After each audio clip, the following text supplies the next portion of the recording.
Welcome back, ladies and gentlemen. You're still watching the Nile cruise, and now we're going to talk about the Egyptian-Japanese schools and building character, skills, and a modern future for education. Education is the foundation of progress, and reforming how children learn is at the heart of Egypt's vision for the future. Among the most innovative steps taken in recent years is the creation of Egyptian-Japanese schools, a model that blends Egyptian national education goals with Japan's renowned Tokatsu philosophy. And to shed more light, we are delighted to have with us Dr. Ibrahim Tahawy. Yes. He is education expert. Thank you very much, Dr. Ibrahim, for joining us. Thank you. It's a pleasure. I'm really grateful to you. Thank you. Dr. Ibrahim, tell me more about the Egyptian-Japanese schools in Egypt. Yeah, first of all, I'd like to appreciate the great efforts of the president himself, President Al-Sisi, because he was interested in making a protocol many years before. Because when he traveled to China, to Malaysia, to Japan, he said something very, very important I can't forget. When he was passing by a group of officials, okay, in one of the Chinese and the same time Japanese schools, he found that he was surprised that no student was attracted to him. So he was really surprised, President Al-Sisi himself. And he asked all the officials with him, what is the reason, what is the secret behind not attracting the attention? I'm a president, and you are all famous people or official persons. So why these students weren't attracted to me or you? He was surprised. They were only attracted to their teacher. He said that himself, Mr. President Abdel Fattah al-Sisi, in one of seminars. So he began to ask about the reason. So Dr. Tariq Shawi came firstly, and he began to say or declare her point of view or vision. And they said that the point here of attraction, there was a point of attraction. This was a secret between the students and their teacher, because he is not a teacher. He is not only lecturing, but he is educating. And all the time we say in my many sessions, many trainings, I said that there is a great difference between to be a teacher and to be an educator. To be a teacher, you are only teaching information, you are only conveying information. But to be an educator, you are teaching information, and at the same time you are invading the hearts and the minds of the students. It's very, very important. And this is my message from this respectable program to all teachers in front of me who are watching me now. It's very, very important, firstly, if you want to be an effective teacher, to invade the minds and the hearts of your students. If you manage to do something like that, everything will be okay. Because I say that because I found in many trainings as a trainer or certified trainer from the British Council that many teachers from the first time they are only concerned to finish the curriculum. That's okay. So no, this is not the message. Okay, we have a message of the education. So you have firstly to make ice breaking between you and the students, and at the same time to invade their hearts and minds, to talk about, to let them speak, express themselves and something like that. So here the Japanese schools were interested in that, in making responsible or creating new generation of students who are capable of challenging the future, capable of facing any obstacle, capable of solving any problem they may hinder or may face, their way or they may face. So here we have many criterias from the message of or the importance of making or establishing Japanese schools here in Egypt. And there are 11 in Egypt? 11? This year, 25, they established 11. That's right. Established 11 to reach by 2027 100 schools in Egypt. Oh, really? And the message here, or the moral lesson here, is not only to concentrate in Cairo Governorate or Giza Governorate, but over Egypt. So all over Egypt. Okay, and so this year we found 11 schools in Suhaf, for example, in Asr Al-Aini, in Sayyida Zainab, in Sharqiya Governorate, so from North Egypt to Upper Egypt. Okay, this is the main concern of the Minister of Education, Mr.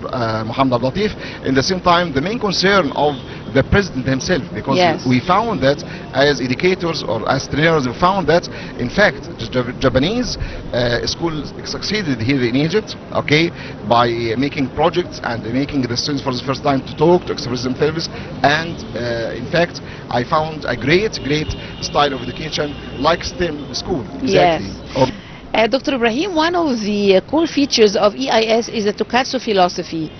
For our audience, tell us more about the Tokatsu philosophy. Tokatsu is a Japanese word, means activities. Okay, so this is the secret of the Japanese educational system. Okay. You may be surprised if I told you, Excellency, that, and the great audience, our great audience, that we applied that many years before. When I was a student, for example, did we do that? You may ask me, did we do that before?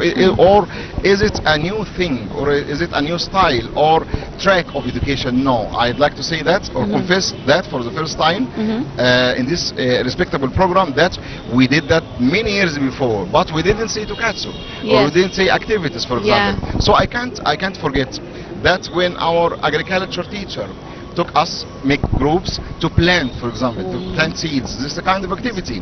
I can't forget my teacher of industrial teacher, for example, when he tried to teach us how to use a saw, how to use a hammer, okay, how to use a nail, how to make small things by wood and something like that. So this is a kind of activity. So Tokatsu here, we train the students or our students to talk, to express themselves, to make group work, pair work, to make something called, I call all the time in my training, flip the class. Okay, and you know that many years before, the Ministry of Education tried or exerted great efforts to apply flip the class, which we say in my training sessions, it's called center the class, not center teacher. Which we mean by that, it's due time to let the students or give them the chance to speak, to express themselves, to work, to do. Okay, especially kinetic or kinesthetic students, because here I'd like to send also a great message to all teachers who are watching us. We have to respect learning styles. Okay. I can't teach as a teacher all students in front of me 40 or 50 or 60 more or less, okay, by the same way. I have to classify them. It's very, very important to by respecting learning styles. This is visual, this is audible, this is kinesthetic. I have to invest everyone and put him in the suitable group. By making that, I'm going to manage the class, because some of the teachers suffer from naughty students, for example, without or neglecting, without knowing or understanding their nature. They are kinetic or are kinesthetic. They want to move, they want to stand, they want, okay, I have to invest in them. By making what? You may ask me, what is the solution? I'd like to talk about solutions, not problems only. Solution here, once upon a time, I found a naughty student like that. I made him a spokesman of his group. Can you imagine? Okay. When I made this student, I gave him self-confidence. Yeah, that's right. Give him self-confidence. Give him the chance or the allowance to speak, to express. He was a leader because he liked to be a leader, a showy character. Okay, I asked him to come in front of the session, in front of his students or trainees. In the same time, he began to think with them. He wanted to challenge them. He wanted to compete with them. So by making that, he said for the first time, and he didn't used to say before. So I have to classify the students in front of me by making project, pair work, group work, and letting them or giving them the chance to speak. Not to all the time like a parrot as a teacher or as an educator or as it's a kind of lecture. No, I don't want to be a lecture from one way, one side. No, give them the chance, please. This is the one important methods or aims of Tokatsu. Dr. Ibrahim, parents are now applying from KG1 through grade 3. What makes this early stage of education particularly important for introducing the Japanese model? In fact, I'd like to appreciate also the great efforts of the Ministry of Education, because this is suitable age. What's applied, this happened in Japan, we also try to apply this. Why? Because you know, grade 1, 2, 3, okay, or early stage of primary stage or KG1, KG2, they like white sheet of paper. You can manage to draw, you can manage to write anything, you can manage to shape if you want, as it should be, okay, as you like. That's right. So it's very, very important to invest this stage, especially because they are the most suitable stage to teach, to create creativity, to create new generation who are going to change, their way of education, the style of education, suitable for not Thanawi Amma. I can't start by Thanawi Amma because Thanawi Amma are more concerned by making great score and something like that. Yes. Okay, to join a suitable or the dream of faculty. Yeah. So this is suitable stage, primary 1, 2, 3, and so on. Okay. Dr. Ibrahim, we want to talk more about the locations of the Japanese schools. The new schools are concentrated in densely populated areas like Cairo, Sharqiya, and Sohag. How were these locations chosen? And what demand are they meeting? Yeah, here also I'd like to say that thanks to the Ministry of Education, because it's due time to make expansion of this Japanese school. This year, 2025, we are going to opening 11 schools. By 2027, there will be 100. This is the vision of the Ministry of Education. In the same time, they wanted to give the allowance to North Egypt and Upper Egypt the chance to get the opportunity to learn by the system of the Japanese schools, not to deprive them, because you know the president himself is interested in making Upper Egypt, North Egypt life. Okay.